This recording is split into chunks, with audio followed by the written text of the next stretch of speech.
So if you think about website traffic, let's start there, that doubled. If you think about the volume of leads, contacts that trades would receive in the platform, that also doubled. If you want to look at turnover, revenue of the organization, that doubled. We moved from being unprofitable to being a profitable organization, highly profitable, actually. Yes, I think you can take it from various different places, and all the metrics were much healthier when I left than when I joined.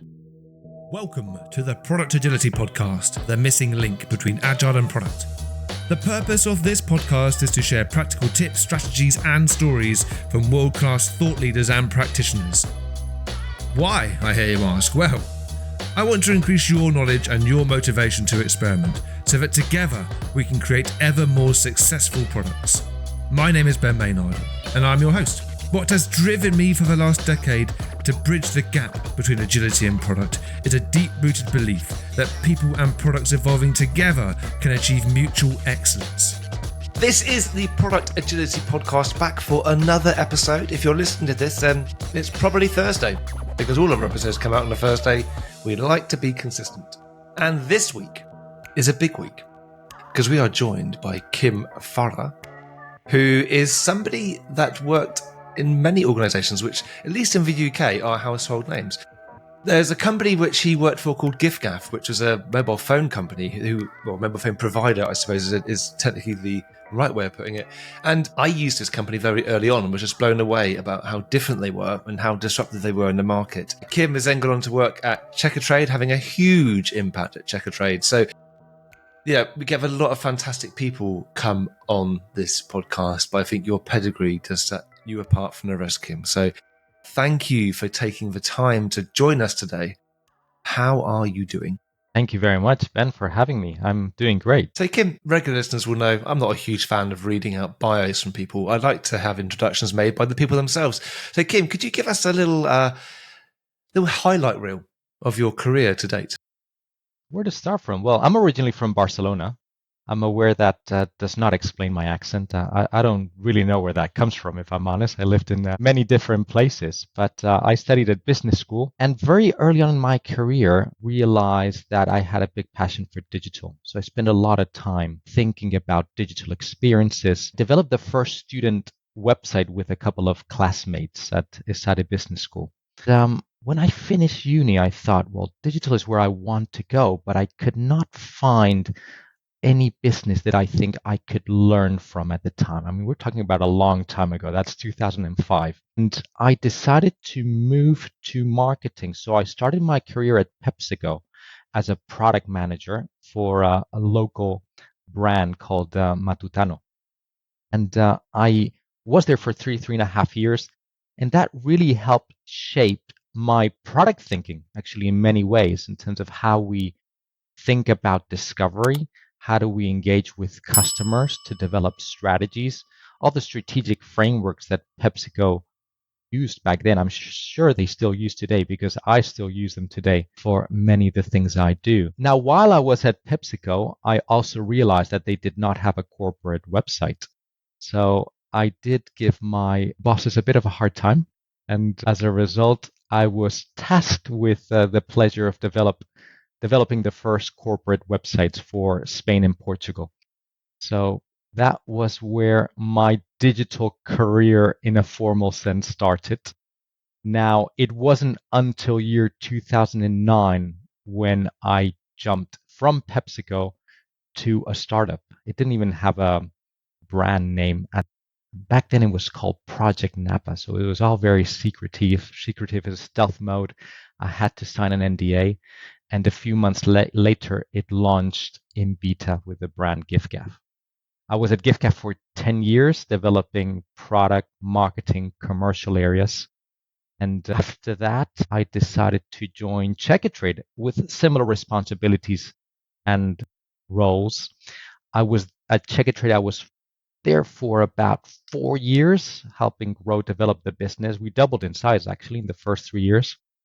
And since the start of the year, I've been consulting. So I've been supporting different businesses, both telco and marketplaces, to grow and develop nationally and internationally. So before we get into the area that we agreed we'd start on, I do have a couple of questions. which just purely to delight myself. Working backwards, you say that at Checkatrade, you doubled in size. Now that's quite a headline. But when you say doubled in size, what does that doubling mean? Is that number of, for those who aren't aware, Checkatrade is a platform where I suppose normal people can find verified, rated tradespeople to do work on their homes, whether they're from very, very small to the very large jobs. I'm sure there's maybe there's more to it than that, but as a headline, that's what it is. When you say doubled inside, what was that doubling? Was that number of people like me coming on trying to find carpenters, or was it number of tradespeople? How was that measured? In every way you could possibly measure this. So if you think about website traffic, let's start there, that doubled. If you think about the volume of leads, contacts that trades would receive in the platform, that also doubled.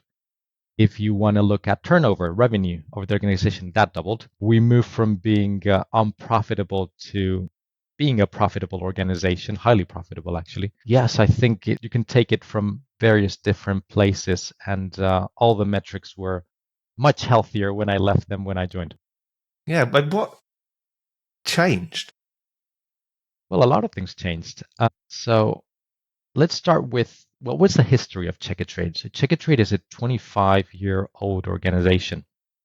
And for the first 20 years, I would probably say it wasn't as digital product oriented as it has been for the last 5 years. So just to give you an idea, when I joined, I was tasked with developing demand, so the consumer demand, homeowner demand. And because we were realizing that trades had been joining, but we were not satisfying the demand, the volume of leads that they were expecting from the platform.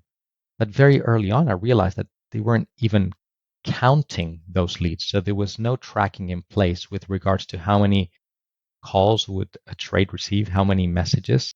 So my goal, my KPI, my OKR, if you want, was drive traffic, which felt very odd for me at the time. So I started digging into why are we just looking at traffic? I was having conversations with the marketing department, which were part of my remit, to see what activity they were doing.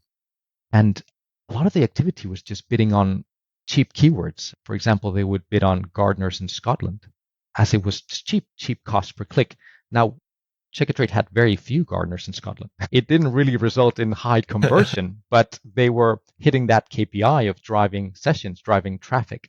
So my first 3 months were very focused on working with the data and insights team to tack the site up, make sure that everything is tracked end to end.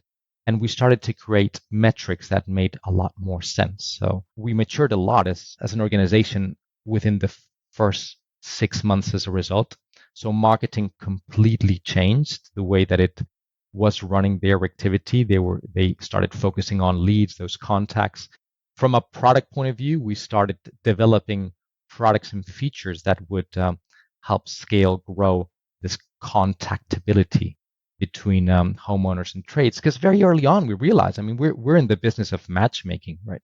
So if homeowners come to the platform and they don't find the right tradesperson to do the job for them, then we're not doing a great job. And likewise, trades are joining Checkatrade to get jobs. So if they join and they realize that they're not getting those leads, then the platform is not going to work for them and they're not going to stay on. So that was the focus from very early on. And as a result of what was kind of classic, what gets measured gets managed, quote from it was Peter Drucker, I believe. So when you start managing the right metrics, everything changes. So you're able to double the size of the organization. I would say if there's this one thing, is because you're focusing on the areas that matter the most, the ones that will help drive success for user platform, which has a lot to do with platform liquidity. Mm-hmm. Platform liquidity. It's a very technical term, isn't it? What is platform liquidity? Well, marketplaces are there to satisfy liquidity. What does that mean? In a nutshell, I've seen this described as, if you are coming into a platform and you come out of that platform, that marketplace, having fulfilled your intention, then you are satisfying liquidity. What needs to happen for liquidity to be satisfied? Where it is a balance between supply and demand, right? So let's make an example. Let's talk about Uber, for example. So what would platform liquidity mean for Uber? Well, if I am going to be hiring Uber car, if I come to the Uber platform and try to book a car, but they cannot come to my location, or it's going to take a very long time for a car to arrive, then you're not satisfying that inherent consumer demand. And the same would happen with the driver, right? So if they join the platform, they're just sitting idle waiting for jobs to come and surface so that for them to take, then that is where liquidity suffers. So you're always in this constant tension to balance the demand with the supply. And the most successful marketplaces realize that very early on. And so their North Star metric, their goals are around matchmaking, ensuring that supply and demand meet. Awesome. Useful. Thank you very much for that. Anyway, Thank you. now I will go back to where we said we were going to begin, now that my own desire for knowledge has been satisfied. You have had quite a career, and I'd love to hear a bit more about GiffGaff as we go through as well, because they really did make a big impact, I think, in the United Kingdom in regards to what they were offering and how they shifted the market. And obviously, that had a huge impact at Checkatrade. I wonder if from your reflections on your career and from the work you do now supporting other product leaders, like what do you think is the key ingredient for a successful career in product? That's a good question, Ben, because often it touches on multiple things. Product managers are leading so many different disciplines that it's very hard to just put your finger on. You got to be very good at this, because the answer to anything you can think of is likely to be yes. But maybe the one ring that rules them all for me would be curiosity. Curiosity tends to stand out for me because the most competent product managers that I've worked with, the ones that move up in the organization, they tend to be more curious than others. And what does that mean, right? Well, what that means is that those product managers will be the ones that will not say like, well, I'm not very technical. They will not say, I'm not very analytical, or I'm not very commercial. I'm not very, you name it, right? So usually they will try to become that, right? So it doesn't become a barrier for them for growth. They will have their limitations, like everyone. They'll have their strengths and their weaknesses for sure, but they won't allow that to become their limitation. They won't make that their limiting belief. So if you're not technical enough for a role, and obviously you are working for a technical organization most of the times as a product leader, then you've got to become more technical. And what does that mean? Well, you need to speak engineering language here. So you need to know how they're coding things. You need to understand what languages they use, what constraints they have. You need to work very close with them so you're bringing value at a technical level. Why? Because you are representing them, right? Often product leaders are going to be standing in front of stakeholders representing not only the product function, but the entire area, be that engineering, be that data, be that design, right? So you've got to become technical. You've got to become commercial. You've got to become analytical. You've got to be able to do things with your own hands working with data, right? You can't just rely on an analyst to crunch numbers on an Excel spreadsheet. The most competent product leaders are curious to the point where they would be able to do the job of a designer to some extent. Of course, not to, I don't expect them to be entirely competent, but you can see how they're working on designs, be that on PowerPoint, on Excel, even on Figma. You can see how they are crunching numbers on Excel spreadsheets to help understand the impact the business is having on specific areas. And maybe they're not able to code. Many of them can code and very competently, but crucially, they would be able to have a conversation with engineers and challenge them in terms of their approach from a technical perspective as well, right? So that, if I was going to say, sets a product manager apart, is that they never stop learning. And as a product discipline, it's so important to continuously adapt to this environment, right? It's constantly changing. So the more you try to elevate your game around curiosity, the more chances you will have to succeed. Are you familiar with the fixed and the growth mindsets? Yes, the I'm work familiar. done by Carol Dweck. Because that's what it made me think of when you were speaking there. It's that desire to say, like, I don't know that yet, rather than saying I'm not a data person, I'm not an engineer, I'm not a marketing person, whatever it might be. It's a case of looking at it and saying, well, yeah, I may not be the world's greatest expert, but I can definitely learn enough to be more useful, I suppose. And one of the consequences then, and this is a question, of exercising that curiosity and learning those new things, do you then see that these leaders and yourself get more respect from the relative functions, or do they feel like you're overstepping the mark? So if you've learned some UX skills and you're doing some mock-ups yourself, do you find that gets respect, or do you find that pisses people off? It's a great question, Ben. I think it's going to depend very much on the situation. And in some cases, you will feel like you're stepping over, you're getting more into their area of work, and they will feel either challenged or get defensive about that. But still, it's a leader's job to step into those areas and find where those boundaries are.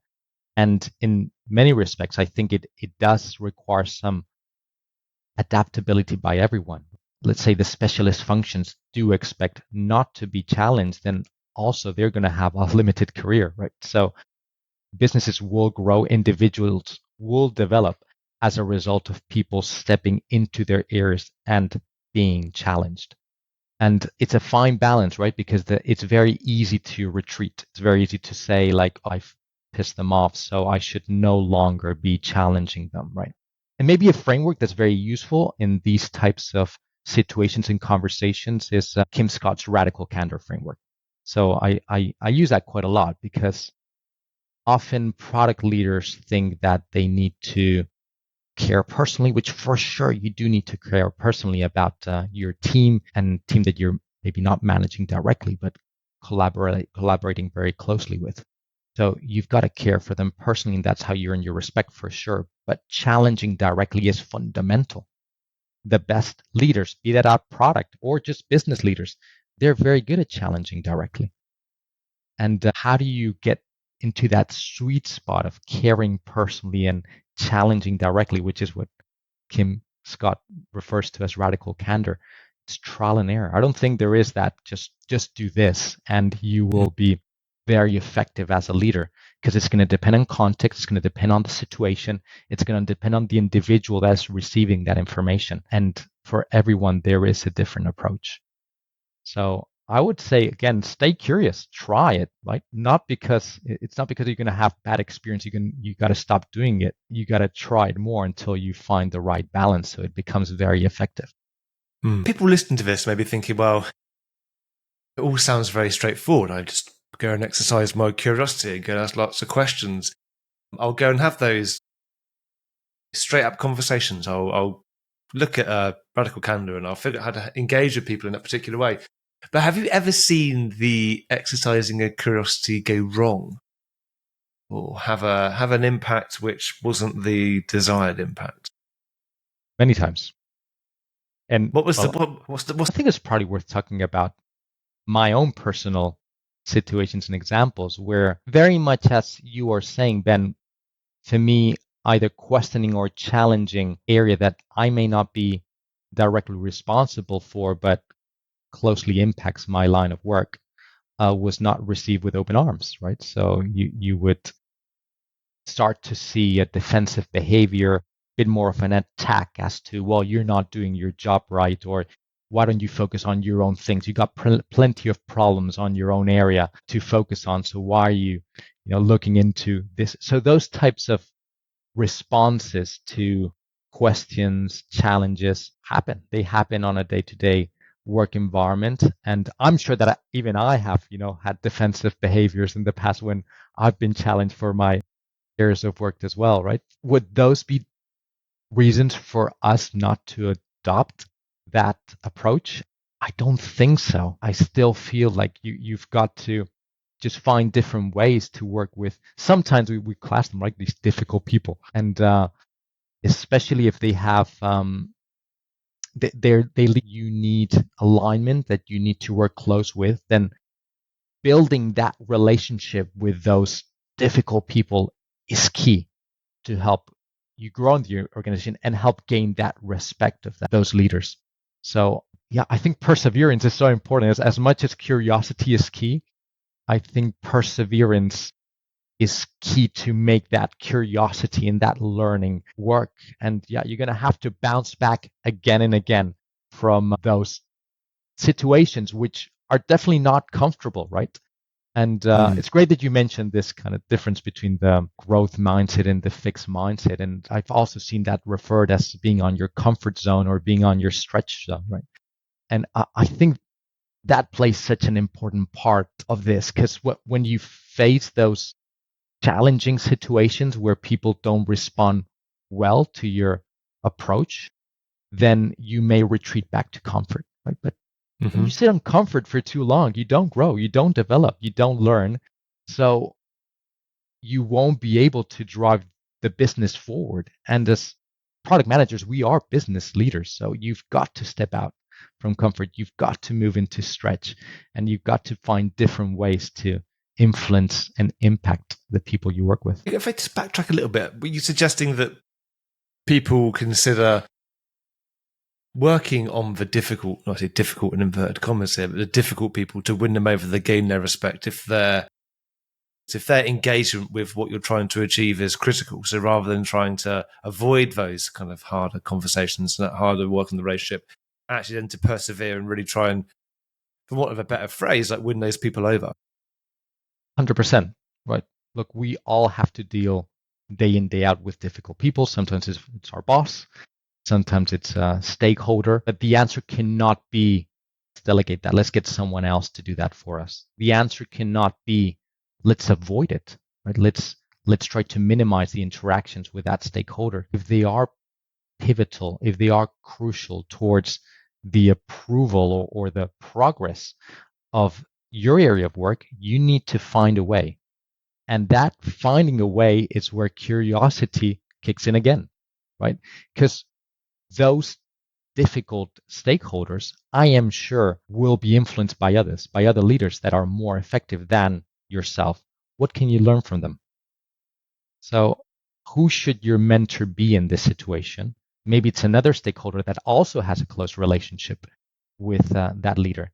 And instead of just ganging up and bitching about that leader, how about finding ways and exploring formulas which may have worked at influencing them? So if it's a technical leader, right, you need to find a way to understand their area of work, understand their challenges, and try to explore ways where this relationship becomes a win-win, right? So if they see that as a result of the interactions with you, they are able to progress on areas that really matter to them at the same time as areas that matter to you. If they see that level of reciprocity, then you will gain their respect. And I'm saying technical, like I could say finance, like it could be a chief financial officer who you're having problems with.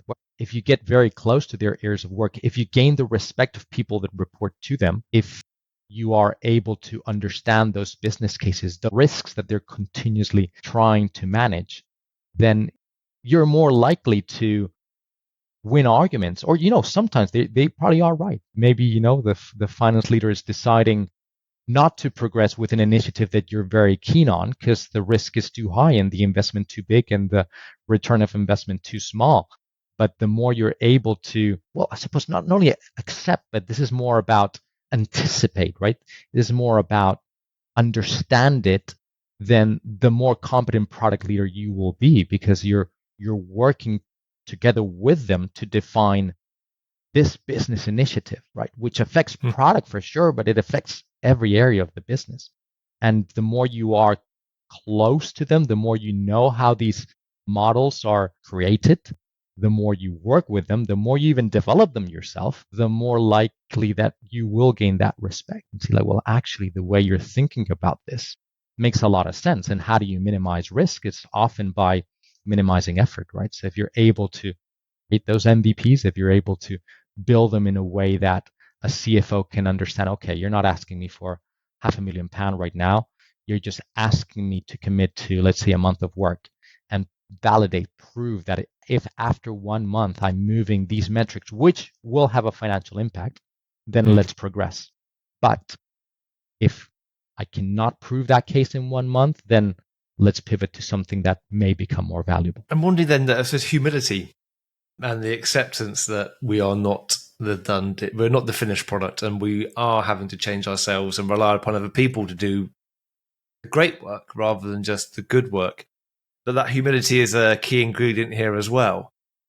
If people are listening and they're wondering, yeah, that sounds great, but I know that I do struggle to kind of accept that I'm not going to be like the person who can do it all, or to exercise that curiosity. What support have you found works well then for individuals who are trying to go on this journey and be that curious person, but just don't feel like they've got what the inner tools, and there's some inner work for them to do? There's so many things. I think this works in a different way for everyone. How do you continuously learn? Like for me, having conversations is where I expand my knowledge in a way that satisfies me, right? Because it feels like I'm building a network, I'm building a personal relationship, and at the same time, I'm getting a lot of guidance from people who have been in similar situations. So mentoring as an approach, coaching as a model does work very well for me. Other people get a lot of inspiration from listening to podcasts or from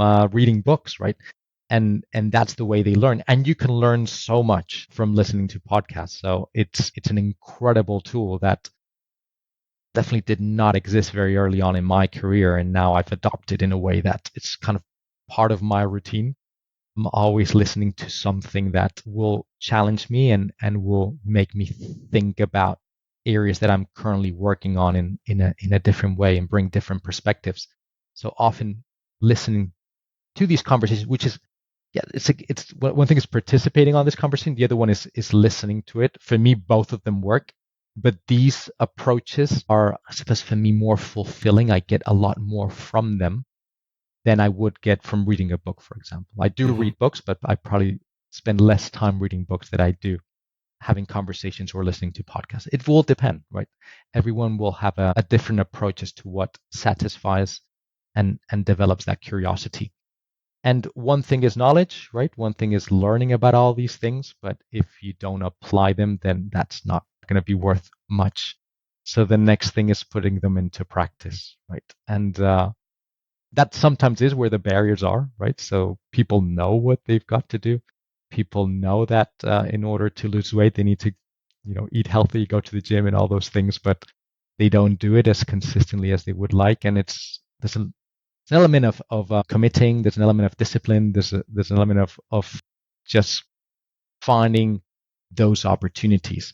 Maybe I can talk about my dad, actually, if that's all right. So, because I use him a lot as an example. For him, he come from Spain, a religious family, and my dad found that public speaking wasn't his strength. What really impressed me is that I saw him as develop his public speaking skills as I was growing up. I thought of him not being good at it, if I'm honest, but he saw there was a lot of opportunity for improvement. He would the way that probably it made sense to him, the way he expressed the challenges were around anxiety. So he had issues dealing with anxiety when he was speaking in public, like I think we all do, right? So, but he realized that in order to improve that, he needed to practice, right? So how do I get better at public speaking? You can learn a lot about public speaking in books. You can learn a lot about public speaking by seeing other speakers speak, and they do an excellent work doing that. But then the next thing is you need to do it yourself. How do you do it yourself? Practice. There's just no other way. You got to practice. And the way he approached it is like, well, we would go to church every Sunday, and he would always ask if he could go speak and read the Bible in front of everyone. And every Sunday I would see him like, does anyone want to read? He would always put his hand up. And although it was uncomfortable for him, although it was you're speaking in front of a lot of people, literature that probably you're not entirely familiar with, he would always step up to the challenge. And I realized how he would go about reading, because it's not only, standing up in front of public sounds very easy, like you just reading a book in front of everyone. Everyone can do that. Well, not really if you want to, step up your game. And you would see how he would start looking at the public while he was reading. He would make pauses to get people to reflect. The way he started reading became very different from day one to, let's say, day 100 of reading the Bible. Really got me thinking as to, well, that's the approach, and that's the approach in so many things in life, right? You're not gonna learn to ride a bike by reading how or watching a video on YouTube. How do you ride a bike? You've got to get to it, and you're gonna have to fall many times. If you want to learn a new language, it's exactly the same, right? So every different skill, be that hard or soft skill, requires abundant practice. That's the approach that I would recommend everyone thinking about. Like, I had also challenges in public speaking, and the way that I went about this, I think it was year 2016. It was one of those years that I said, I'm going to have a New Year resolution, and I'm going to limit it to one thing. I want to get great at public speaking. I want to be an excellent speaker. And I remember talking to my boss and telling him, look, I want to go into this course. I want to train. I want to develop. And he was thinking, well, you're already good at public speaking. Why do you want to do all of this? Like, because I want to be great. So it may be good, but I want to get even better at this, right? So I started looking into great speakers, people internally in the company, what they had done to develop their skills. I was recommended some courses, some materials, some books. And again, I just took every opportunity I could to speak, because that's what really made all the difference. And things that at the time I felt, this is very uncomfortable, like recording myself on video and then watching back and seeing, oh gosh, I'm saying this word again and again, and I'm umming here and I'm umming there, and I'm not very clear here, and I'm not very expressive there, and I'm very monotone there. And the more you critique yourself and analyze yourself, which is very uncomfortable to do, especially, the first time, like, I just hate watching myself on video. Probably I still do. But the more you do that, the more you learn. The more you see, like, why do you hate yourself? Because I'm doing this all the time and I know I shouldn't do it. Okay, well, how do we try to improve that? I feel like it's the most severe type of feedback, because it's so painful for many of us to look at ourselves when we're doing something. It's awful. It's like if you ever see yourself running, you're like, I run like that. Like, why do I look like that when I run? But it's the same when you're watching a video of yourself, and it's just like this horrible, unfiltered feedback receiving through your eyes, and then your talk, your inner voice is then really, I find for me, criticizing so much of it, saying, oh, you shouldn't do that. And then because you're getting it from yourself, it's this horrible kind of recursive loop. It can be quite an awkward thing to do. I mean, I got over listening to myself a long time ago. I mean, having a podcast means that those first 6 months is pretty painful, but after a while you do get used to your own voice. And interesting, I found that my voice that I hear and the voice as it sounds have kind of now met in the middle. So for many people, you always think you sound different when you hear yourself back. And I find that actually the more you listen to yourself, the more it seems to just reach an equilibrium, and you kind of, in your head, sound the same on both sides of the coin. But I think that's fantastic advice. And it's the focus element I liked as well, is setting yourself a New Year's resolution and just saying you're going to focus on one thing. I think that so much of our life is taken from us by our inability to focus on one thing and try and do it well. And whether that is learning a new skill, say something from UX or engineering or marketing or finance, or getting some new knowledge or getting better at public speaking, I think that we succeed when we focus. So if I think back to what you were saying, as a product person, or even like I say, as an agile coach or something like that, actually, I think this is actually very true for people in the agile world, particularly agile coaches and scrum masters. Learn about business.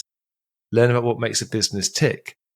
Actually understand how to read a balance sheet, or look at a profit and loss statement, or understand how things are actually contributing to the bottom line, and what's the difference between capital expenditure and operational expenditure. And actually getting your head around some of those things means that you can have different conversations with people, which will ultimately, I think, put you in really good stead to continue to succeed. So it is that being able to embrace the new things and have that growth mindset, and not think that we're a done deal, and just also get over ourselves a little bit.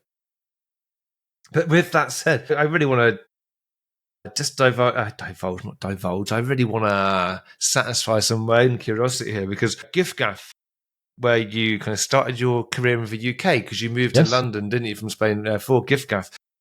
And I think GiffGaff is such a fascinating company. I mean, just because of the decisions that were made and the identity it created it for itself in the UK was so different to all of the historical mobile phone companies like Vodafone or BT Cellnet. I think maybe it was around that time. Maybe I'm going back a bit too far. But it was always very stuffy. It was always very expensive. And it was always like you were stuck into some ridiculous contract. I remember going into shops like Phones for You, and you could get a new phone, but also get a television or a DVD player. And it would just seem such a ridiculous market. And then GiffGaff come along and seemed to spark a change, I think.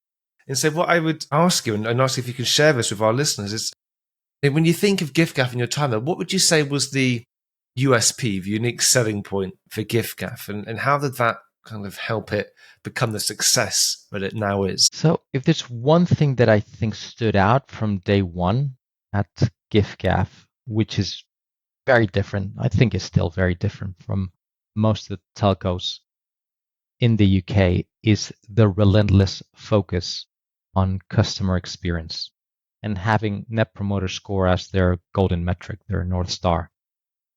And when I say relentless focus, it's like there's just never a compromise on that metric. So from day one, I mean, GiffGaff had a community even before it had a mobile network. And so we were very close to working with customers, with members, to help grow and develop the business. And they were the ones feeding back, if things that we had thought about, had been originated, were good, were rubbish, we were initially told that was the case. And I think that relationship grew, to the point that when we had problems running the business, which you often do when you're in early stages, you would be open about them to the community and say, look, we've messed up here, or this is not working. And through just being open and allowing for members to provide their feedback, get their perspective, building that honest and transparent relationship was really pivotal to making GiffGaff what they are today. And they still are. When I say they still are the leading network when it comes to that Net Promoter Score, the Uswitch Network of the Year, which recommended provider, like all the Ofcom surveys that are run annually, GiffGaff usually stands out. They are number one. Why? Because they just focus on customer experience way above and beyond. And let me give you an example of how far they take this. And this is a very clear example because these are messages and emails that I'm sure you're getting as well as a GiffGaff member. And it's every month you're going to get a notification, which we call best plan advice. That notification will tell you what plan you should be on.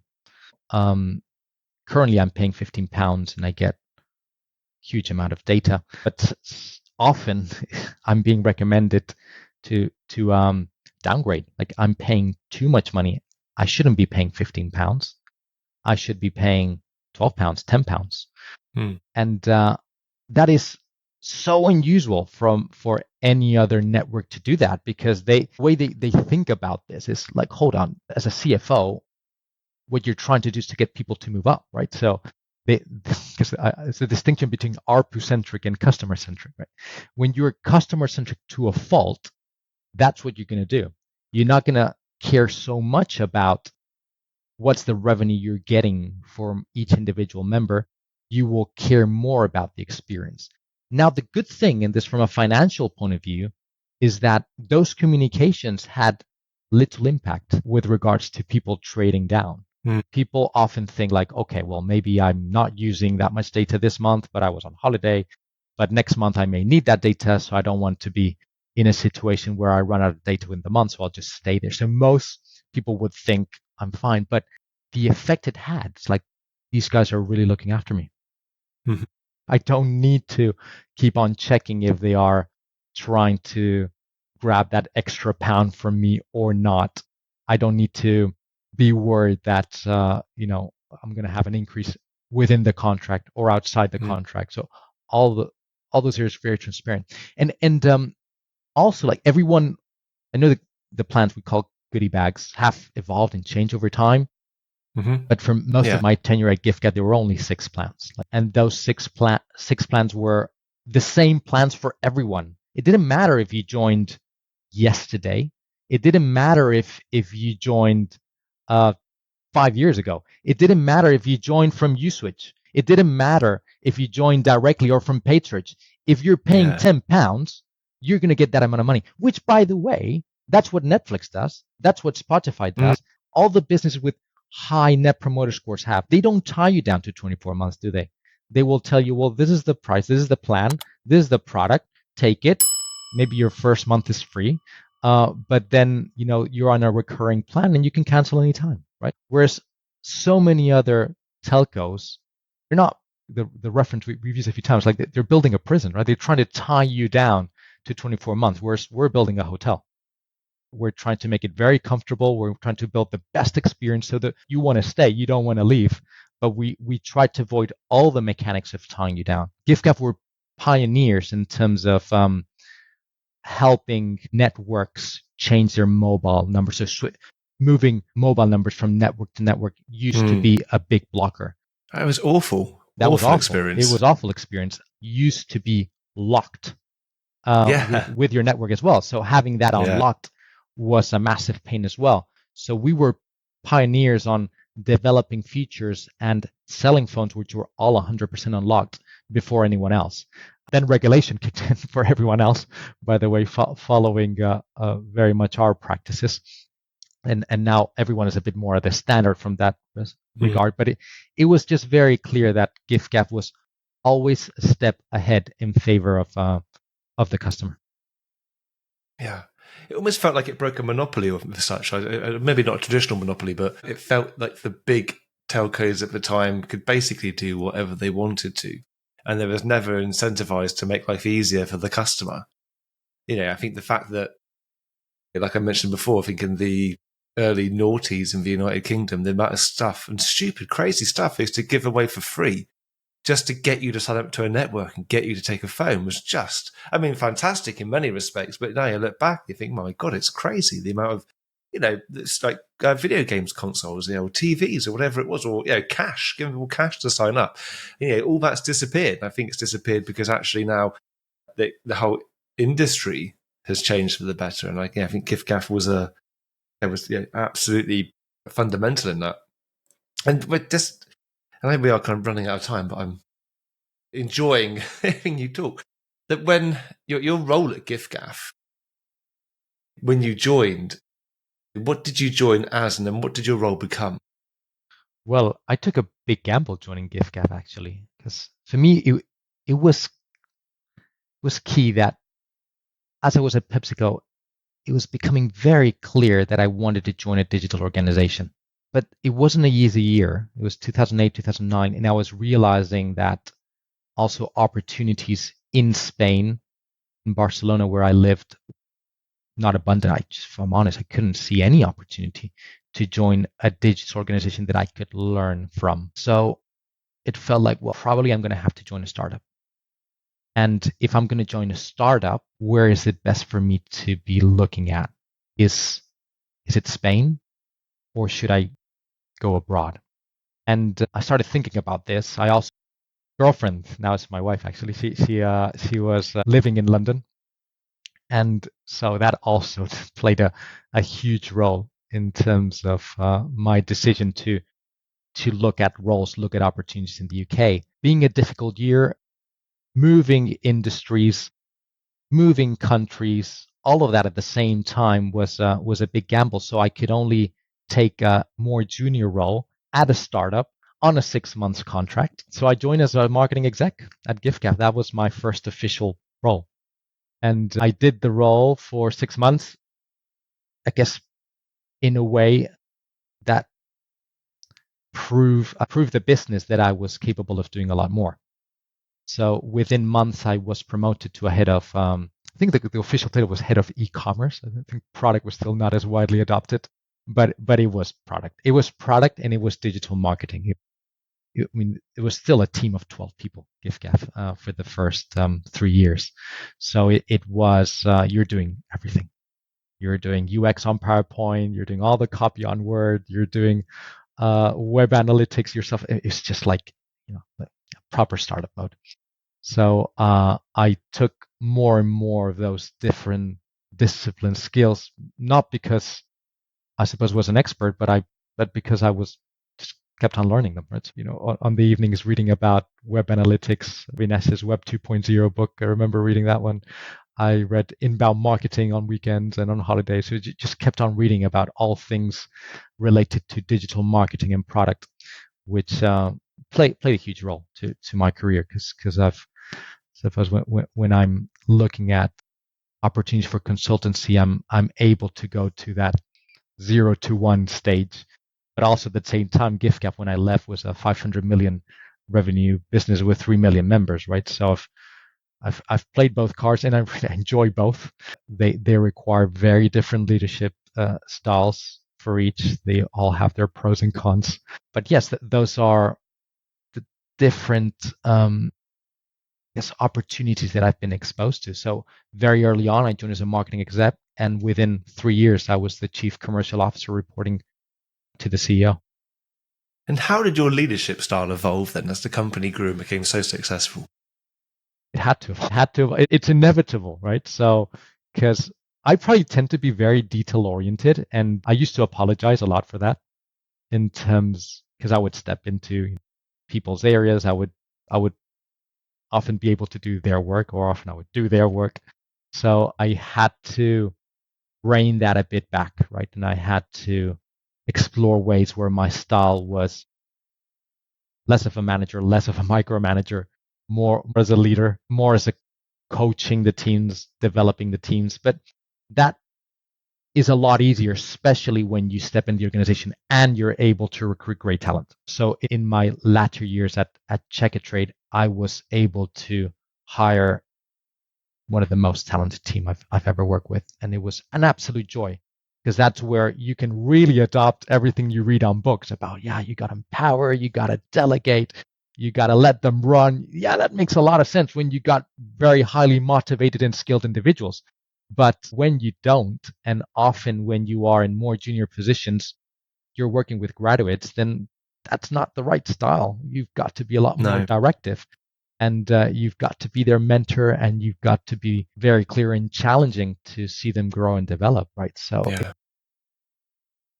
all started changing the more that talent density did grow, and I was able to adapt more of a empowering leadership traditional style. I think talent density is an interesting way of putting it. I was having a conversation with my friend who is amazingly successful. No matter what this person does, they always just are the greatest at it. They're a particularly wonderful person. And they took on a role doing something which they'd never done before. And has been absolutely instrumental in turning this organization around from their point of view of actually just originally being an events type person. And it did a huge impact.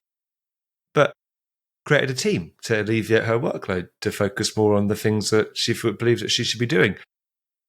And at the weekend, they said to me, no more work is getting done. No more work is getting done. I'm just enjoying my job less. And it comes down to talent density. Got some great people, but they're not as talented as my friend is right now. And as a consequence, the work doesn't get done to the same quality, and the work doesn't get done quite as quickly. And as a consequence, doesn't have the same impact. So they're really in a position now where they're wondering, was this the right decision? I think you're right. It comes down to that talent density. And I think getting the right people in is one of the critical factors to being able to be a successful leader. I don't think you can be a really successful leader if you haven't got those great people. You could be a really terrific manager, but it's hard to be a leader when you haven't got those great people. I mean, I would almost go so far to say it's maybe impossible to be a great leader and have a huge impact if you don't have that right talent density. All right, Kim, our time is over, actually. Glancing down at my clock, it's longer than I'd normally take on an episode, but that's because I just really enjoyed what you've been saying. It's been an education for me. And I can't wait to get this episode edited and in the ears of all of our listeners. But before we wrap up, Kim, is there... if people want to find you, first of all, are they free to connect with you on LinkedIn? Please, Absolutely, yes. Yes, so LinkedIn is very easy. It's /Kim Faura. So name and last name. Excellent. And we will put that link into the show notes as well. And Kim, is there anything you wanted to make our listeners aware of that you haven't already mentioned? Well, I think I mentioned it briefly, but just for them to be aware, I've embarked on a new journey. So I'm now self-employed. I'm the CEO of my own company. I'm a strategic consultant, and I've been helping out several businesses. They tend to be around the industries that I've led, so be that telecommunications and marketplaces, but I'm sure I can help in other areas. So if anyone needs a bit of support from a strategic perspective, be that product or marketing, I'm really happy to have a conversation. Excellent. Well, I will make sure that is clear in the show notes as well for SEO purposes, if nothing else. Please, everyone, do give Kim a shout. I think it's such an amazing experience here working at some awesome companies that have gone on to achieve huge things because, in part, of Kim's presence there. So well worth checking him out if you do have a need. I will certainly be talking to him about maybe getting a bit of advice for a marketplace that I'm going to be launching. But that's enough of that. Enough of that. Because I don't want to overshare too much. It did remind me, actually, I did do a live coaching session about the relationship with my co-founder on the podcast last year, which we released as a whole episode. So if anyone does want to hear me being coached, it wasn't an easy conversation, but there is the live and pretty much unedited version of that on the podcast. So yeah, go on Spotify or iTunes and do go scroll back and look for my episode of Marsha Acker if you want to hear me dissecting myself, basically. Anyway, Kim, thank you so much for coming on. Everyone, thank you so much for listening. We'll be back again next Thursday, so do make sure that you, click on the download or the subscribe button or whatever it is on your podcast platform of choice to make sure you don't miss it. Kim, once again, thank you for coming on. Everyone, thank you for listening. This has been the Product Agility Podcast.